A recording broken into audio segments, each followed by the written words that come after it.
Stellantis ја гледа иднината во водородот, што американската комерцијална филијала RAM го најави минатата есен. Тогаш што помина скоро незабележано од јавноста, која очигледно не знаеше дека инженерите сериозно работат на овие технологии. Затоа и сега, кога излегоа на површина информациите дека се подготвува пикап со горивни келии, сето делува малку изненадувачки.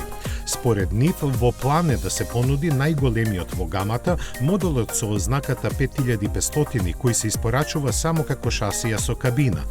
Долг меѓу 6 и 7,5 метри, во зависност од изведбата, тој сега се опремува со 6,4 литарски бензински и 6,7 литарски дизел мотор, додека за водородната погонска група засега ништо не се знае. Големиот пикап, кој ќе се произведува во Мексико, ќе биде главно наменет за Калифорнија, каде единствено има таква инфраструктура за полнење водород, а се споменува и моделот за европскиот пазар, кој би излегувал од погоните на компанијата во Полска.